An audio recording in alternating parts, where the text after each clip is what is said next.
Kit വിതരണ ദിവസം തന്റെ പങ്കായ അരിയും മറ്റു സാധനങ്ങളും വാങ്ങി തന്റെ ഊരിലേക്ക് മടങ്ങും വഴി ആനയുടെ ചവിട്ടേറ്റ് മരിച്ച വയനാട്ടിലെ മാതനെ നിങ്ങൾ മറന്നുവോ? ആ മാതനെ കുറിച്ച്, മാതന്റെ ജീവിതത്തിലെ അവസാന ചിരിയെക്കുറിച്ച് ലോക ആദിവാസി ദിനത്തിൽ അശോകൻ മറയൂർ ഒരു കവിത എഴുതിയിട്ടുണ്ട്. ഓരോ യാത്രയിലും മരണമറിഞ്ഞവന്റെ അവസാന ചിരി.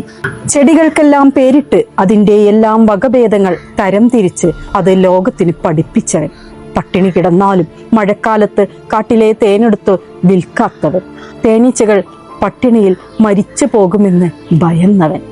തേനിൽ എത്ര തരം തേനെന്നും, ഞണ്ടുകളിൽ എത്ര തരം ഞണ്ടുകളെന്നും, മീനുകളിൽ എത്ര തരം മീനുകളെന്നും, ഋതുക്കളിൽ എത്രയെത്ര പൂക്കാലമെന്നും, മഴയിൽ എത്ര തരം മഴയെന്നും, വേനൽ എത്ര തരം വേനലെന്നും, തുരുത്തുകളിൽ എത്ര തരം തുരുത്തുകളെന്നും പകർത്തിപ്പോയവൻ.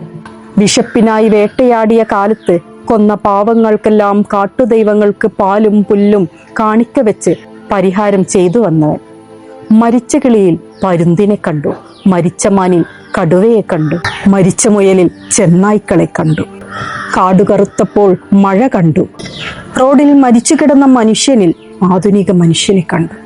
1000 ആണ്ടുകൾക്ക് മുന്നേ വെട്ടിമാറ്റുന്ന ഓരോ മരക്കുറ്റിക്കും ഓരോ കൊട്ടാരം കെട്ടി മനുഷ്യൻ പെരുകുമെന്നും മൃഗങ്ങളാലും മനുഷ്യരാലും നമ്മൾ മരിക്കപ്പെടുമെന്നും പറഞ്ഞു വെച്ചവരുടെ കൂട്ടത്തിലെ അവസാന മനുഷ്യൻ അത് തെളിയിച്ചു പോയിരിക്കുന്നു.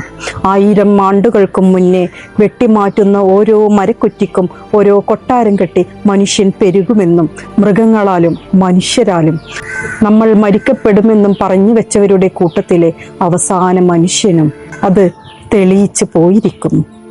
കാടിന് ഒരു നിയമമുണ്ട്. ആ കാട്ടിൽ ജീവിക്കുന്ന മനുഷ്യർക്കും ഒരു നിയമമുണ്ട്. അവർ ജീവിച്ചു വന്ന പരിസ്ഥിതിയിൽ നിന്നും നാഗരികതയിലേക്ക് ചേക്കേറുക അത്ര എളുപ്പമുള്ള കാര്യമല്ല. അവർക്ക് തനതായ സംസ്കാരമുണ്ട്, ജീവിത ശൈലിയുണ്ട്. അതിലേക്കുള്ള നമ്മുടെ ഈ കടന്നുകയറ്റമാണ് അവരുടെയും ആ പ്രകൃതിയുടെയും നിയമങ്ങളെല്ലാം തെറ്റിക്കുന്നതും അത് മനുഷ്യർക്കും ജീവൻ നഷ്ടമാകുന്നതിന് വരെ കാരണമായി തീരുന്നതും. കാട് കാട് പോലെയും നാട് നാട് പോലെയും അങ്ങനെ കടന്നു പോകട്ടെ.